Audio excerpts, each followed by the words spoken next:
So I'm going to show you how to run the final grade reports that you're going to need to send to Kim Carroll at the end of the year. They're PDF documents that you're going to have to create and save and then attach them as to an email. So what I've done and where I am right now is I've just simply logged into Synergy. It defaults to my homeroom. There's a couple things you're going to have to do, and you're going to have to go this route. It doesn't seem to work the other way. So once you're in here and you go to change your class, you notice it defaults to Q4. We're certainly going to need to run a Q4 report, but I'm going to show you how to change this, and I'm going to just start with Q1. You can go in any order you want, but I'm doing this to show you how to do it. So before you ever go into your gradebook or anything like that, go here. You're going to have to change the section here. So go into Terms and click on that and change it to Q1. If you don't do that, then what happens is it won't actually change. It'll look like it did, but it will run the incorrect report. So you actually have to change it through this screen first before you go to your gradebook. So you can see now I've got my Q1 in here. These are all my Q1 classes, and I'm in the right spot. So I'm going to select my first class here, Civics, and I'm going to go in. Then once I'm in there, then I'm going to go to my gradebook and go in here. And once I'm in my grade book, I'm then going to have to also make sure that I'm not under my progress, that I'm under my quarter grades. So once I go to my grade book, then make sure you go in and change it to your quarter. Then you've got your entire quarter in here.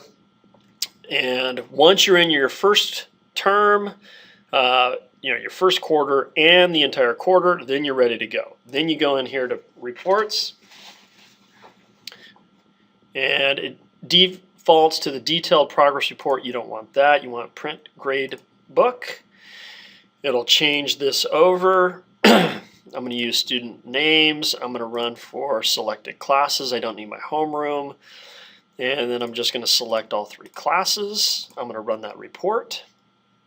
It's going to take a second to generate a report. And here we go.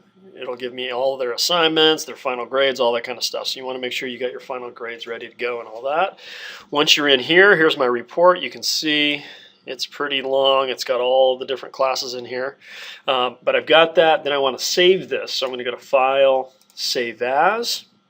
I'm going to save this in some place where I want to keep all these archived grades. So I'm going to go into my personal directory. It's the one that has my name attached to it.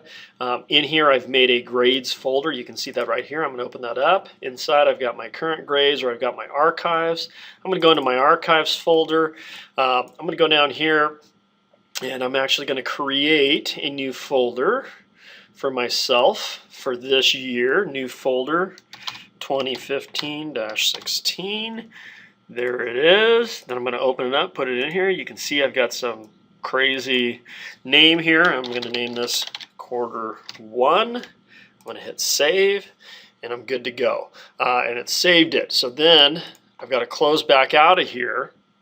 I'm going to go back to my home seating chart, and I want to get out of that grade book, right? And once again, I got to go back into that and change my term. I'm going to go to Q2.